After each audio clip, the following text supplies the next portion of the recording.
Mesdames et messieurs, bonjour et soyez les bienvenus pour cette nouvelle édition de votre journal de 15 heures, à la une dans l'actualité.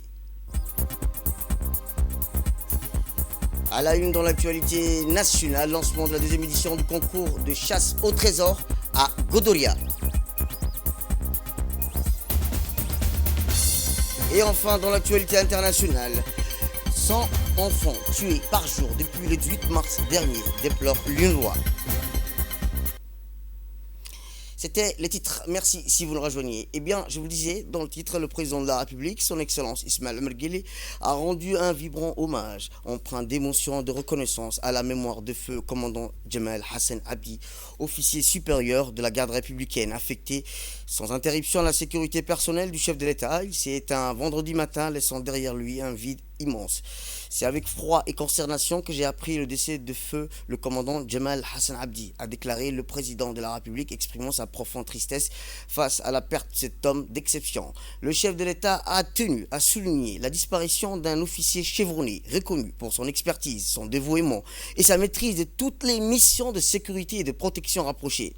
Depuis de nombreuses années, feu commandant Jamal Hassan Abdi a accompagné le chef de l'État lors de chacun de ses déplacements aussi bien sur le territoire national qu'à l'étranger, veillant constamment avec professionnalisme à sa sécurité personnelle, son engagement sans faille et sa loyauté indéfectible en faisant un garde du corps exemplaire toujours aux côtés du président pour garantir sa protection. Ce garde du corps personnel du chef de l'État était un homme de grande valeur, accompli dans son travail, qu'il menait avec bravoure, dévouement et un sens aigu de responsabilité. Son professionnalisme et son courage étaient unanimement reconnus au sein de la garde républicaine. Ses frères d'armes de la garde républicaine ainsi que tous les personnels civils de la présidence de la République garderont de lui le souvenir d'un homme bon, généreux, toujours prêt à leur apporter son soutien et appui, a ajouté le président Guelleh. Le président a également imploré la miséricorde divine. Puisse Dieu Tout-Puissant accorder son paradis éternel aux défunts, exprimant ses condoléances sincères et attristées à sa famille, ses proches, ses amis et ses collègues. Inna lillahi wa inna ilayhi raji'un. Pour témoigner de son respect, de sa profonde gratitude envers son garde du corps personnel, son Excellence Ismaël Omar Guelleh a personnellement assisté aux funérailles qui sont déroulées ce vendredi, en début d'après-midi, à Damerjouk, en hommage à feu commandant Jamal Hassan Abdi. Autre actualité nationale, le président de la République, son Excellence Ismaël Omar Guelleh, a formé de vœux de succès et de réussite à son homologue sénégalais, M. Bassirou Diomaye Faye, ainsi que davantage de bien-être, de progrès et de prospérité au peuple ami sénégalais, commémorant ce jour-ci l'anniversaire de sa fête nationale. Ces vœux du chef de l'État sont intervenus dans un télégramme de félicitations où il implore Dieu Tout-Puissant d'aider la nation sœur sénégalaise dans sa quête de légitime à accéder à tous les paliers du développement durable. La nature a privilégié des relations d'amitié et de coopération entre nos deux pays à l'image de l'importance communauté des valeurs que l'on partage, a également écrit le président Guelleh dans le message adressé à son homologue sénégalais.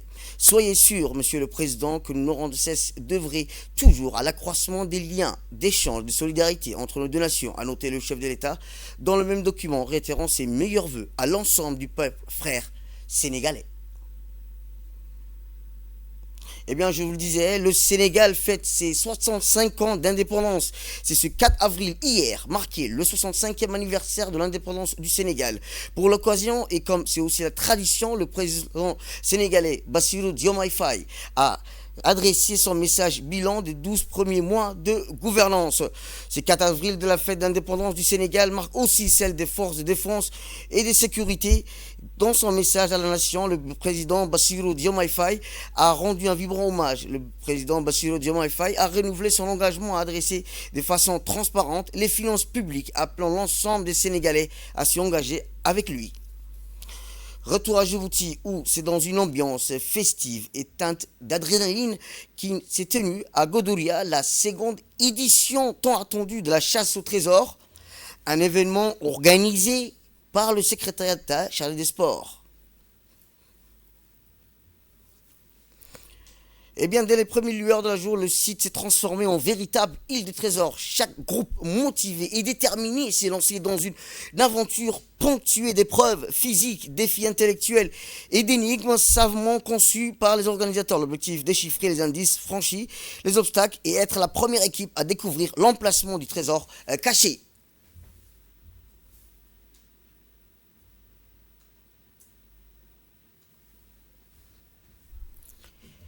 Rappelons que les consignes étaient claires et rigoureuses, appliquées, validées, chaque étape du parcours dans le respect des règles du jeu. C'est à travers la bonne coordination, l'esprit d'équipe et la stratégie que les participants ont pu avancer épreuve après épreuve jusqu'au dévouement final.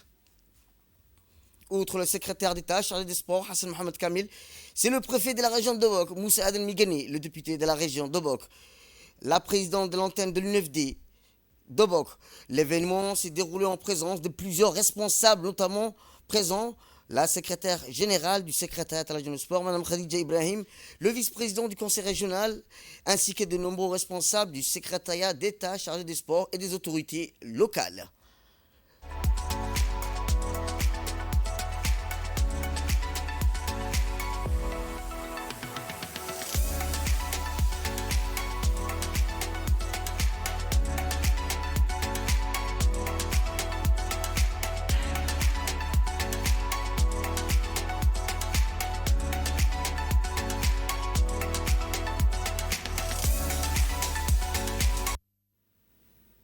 Eh bien, comme je vous le disais, le succès logistique de cette édition n'aurait été possible sans la précieuse collaboration de la Marine nationale, de la Garde-Côte, qui ont assuré avec efficacité et professionnalisme le transport des participants à bord de leurs vedettes vers les différents sites d'épreuve.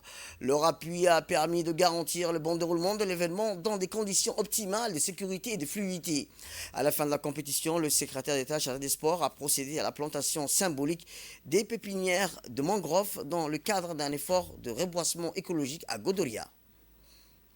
Eh bien, sans plus tarder, écoutons à présent le directeur des sports, M. Abshir Ali Hassan. Chasse au trésor fête sa deuxième édition et il y avait beaucoup de régions qui voulaient organiser cette deuxième édition, mais la candidature de la région d'Obok d'abord et particulièrement de Godoria a été retenue. Chaque groupe ou bien chaque équipe avait une couleur et c'est l'équipe verte ici derrière moi qui a gagné cette deuxième édition. C'est l'équipe ici du quartier TNF. Donc tout d'abord, au nom du secrétariat d'État chargé de sport, je félicite l'équipe verte ici de T3. Nous remercions également les autorités de la région, à commencer par le préfet de la région d'Obok qui est ici avec nous, et les honorables députés qui sont ici avec nous, l'association ADO d'Obok qui est avec nous. Donc en gros, Obok est derrière ces projets et nous remercions l'ensemble de la population d'Obok qui nous ont très bien accueillis durant notre séjour de 2 jours à Obok. Je tiens à préciser que les jeunes ont passé 10 épreuves. 10 épreuves, ce n'était pas facile, des activités à caractère sportif, des activités psychologiques où il fallait chercher, réfléchir, des activités d'analyse de l'environnement, des activités de découverte également de l'environnement. Donc c'est vrai, c'est une activité sportive, mais à la fois il y a l'activité loisir, il y a la découverte, il y a le tourisme. Donc le projet Chasse au trésor est un projet divers qui consiste à toucher plusieurs secteurs. Donc nous remercions l'ensemble des personnes qui de près ou de loin ont contribué non seulement à la préparation, à l'organisation et enfin à la réussite de ce projet. Donc nous espérons, Inch'Allah, que nous aurons beaucoup de jeunes qui vont s'inscrire par rapport à la 3e édition. Et sachez que la ville de Djibouti a déjà accueilli la 1re édition, Obok a déjà accueilli l'édition. La 3e édition sera aussi... Eh bien, de son côté, la secrétaire générale du secrétariat des sports, Mme Khadija Ibrahim Idriss, a exprimé sa grande satisfaction au bon déroulement de cette seconde édition. Elle a rappelé que la première édition s'est tenue dans l'île Moucha et mis en lumière l'importance de faire découvrir, valoriser le site touristique naturel du pays à travers des événements innovants. Elle a également souligné la nécessité de préserver l'écosystème fragile, notamment les mangroves, qui jouent un rôle clé dans la régulation des climats, la protection des littorales. Enfin, elle a annoncé que la 3e édition de la chasse au trésor sera encore plus ambitieuse avec des nouveautés et des défis à la hauteur des attentes grandissantes. Autre actualité nationale, la cérémonie de pose de la première pierre de l'école de la communauté éthiopienne de Nagad a eu lieu, marquant une étape importante dans le développement éducatif de la communauté éthiopienne. Rappelons que l'événement s'est tenu plutôt sous l'égide de l'ambassadeur d'Éthiopie à Djibouti, Birnaou Tsegeye et a réuni des personnalités influentes dans le domaine de la construction de l'éducation. L'ingénieur Younes Ayelou, responsable de l'association des sociétés Ethiopian Construction, a également participé à la cérémonie soulignant l'importance de ce projet pour l'avenir de l'éducation dans la région. Parmi les autres invités de marque figurait le directeur de l'Institut technologique de Dreddawa, Tedros Getefaya, qui a exprimé son enthousiasme et son soutien pour cette initiative. L'école de la communauté éthiopienne de Nagad vise à offrir une éducation de qualité aux enfants de la communauté éthiopienne résidant à Djibouti dans le cadre des modernes adaptés aux défis actuels. Ces projets témoignent de la solidarité entre le peuple éthiopien et djiboutien ainsi que l'engagement des autorités éthiopiennes pour le développement socio-éducatif de la région. La cérémonie s'est déroulée dans une ambiance conviviale.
Autre actualité nationale, direction Mouloud, où le président du conseil régional de Dikil, Mahal Hussein, a présidé la mission de suivi d'évaluation ainsi que la cérémonie de remise de l'équipement dans le cadre du projet de gestion de la collecte des déchets à Mouloud.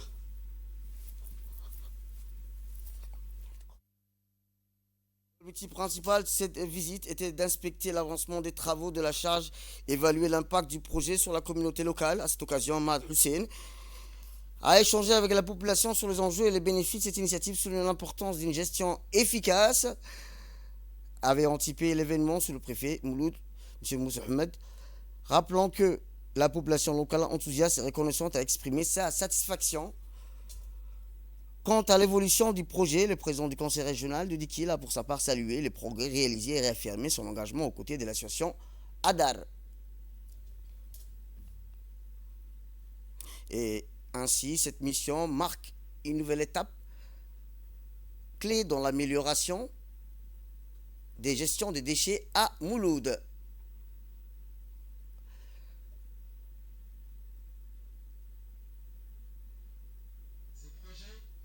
Que l'ANCLD a entièrement financé a non seulement permis de réduire la pollution, mais a également renforcé les sentiments d'appartenance et de responsabilité au sein de notre communauté.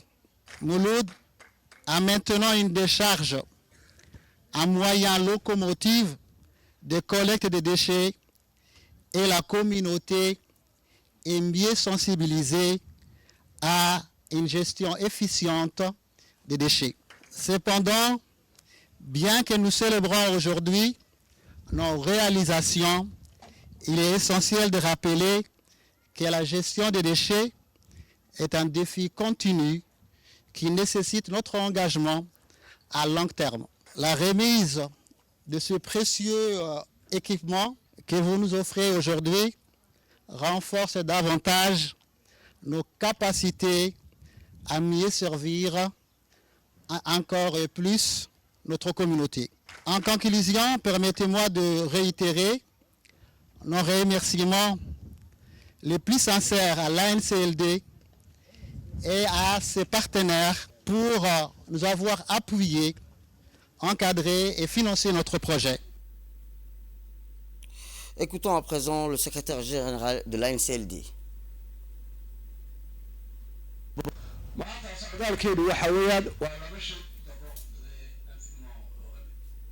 Sur le président de l'association Adar et le président du conseil régional de Dikil, M. Mahad, et le sous-préfet de la sous-préfecture de Mouloud et bien sûr sa population pour nous avoir accueillis chaleureusement. Merci. Donc, nous sommes là aujourd'hui dans le cadre d'une mission d'évaluation et de remise des équipements informatiques et mobiliers pour l'association Adar. Donc l'objectif de ce projet, ça consistait à améliorer le cadre de vie de la population de Mouloud.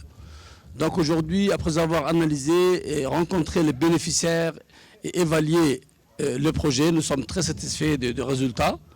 Donc les activités ont été bien réalisées et les réactions même de la population, vraiment nous avons été très contents parce que là, il y a eu l'implication de la communauté.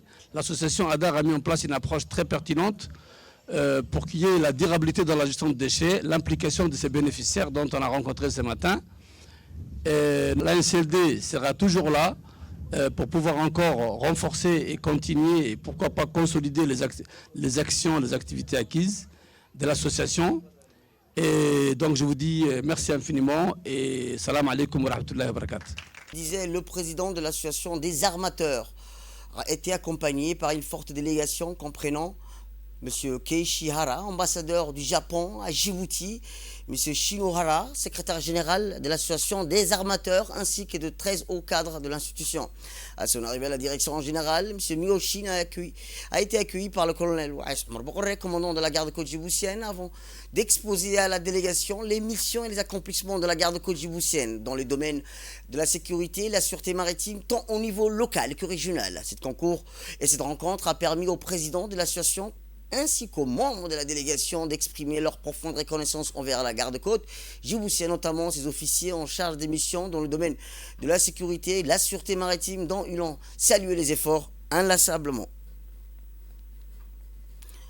La délégation a réitéré son soutien aux actions menées par la garde-côte djiboutienne dans le domaine de la sécurité et la sûreté maritime, essentielles pour la stabilité et la sécurité maritime, la région qu'internationale. Cette visite s'inscrit dans le cadre du renforcement des relations de coopération entre les acteurs du secteur maritime de la garde-côte djiboutienne. La rencontre est l'occasion de partager des échanges constructifs et d'affirmer l'importance de maintenir une collaboration étroite pour garantir la sécurité maritime dans la région.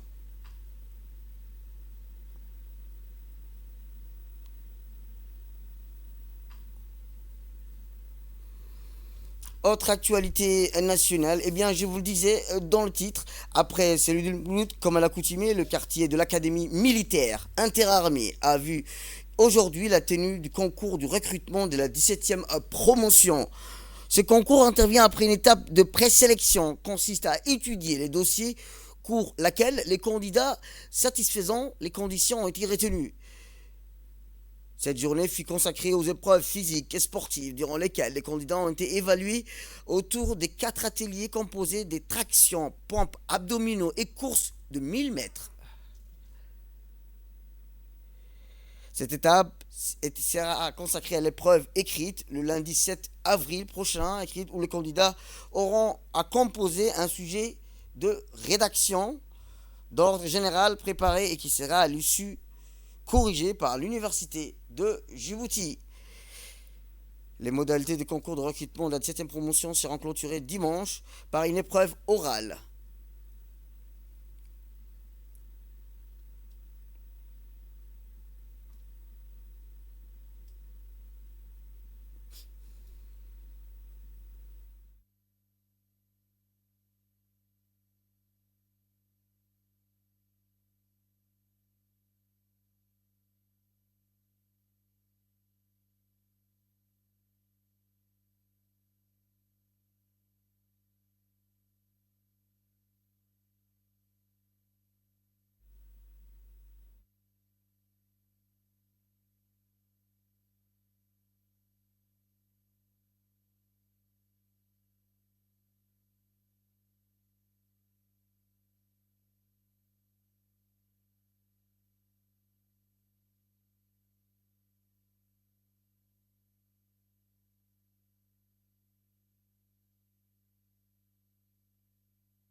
Et dans l'actualité internationale, la rupture unilatérale de la trêve de Gaza par Israël impacte particulièrement les enfants d'après le directeur de l'UNRWA, Philippe Lazzarini. Depuis 18 jours, Israël tue en moyenne 100 enfants par jour dans l'enclave palestinienne. La guerre israélienne contre les Palestiniens à Gaza s'est muée en offensive militaire contre les enfants qui ont payé un lot de tribut, selon des organismes humanitaires. Au moins 100 enfants palestiniens sont tués ou blessés chaque jour à Gaza depuis la rupture unilatérale du cessez-le-feu par Israël le 18 mars dernier.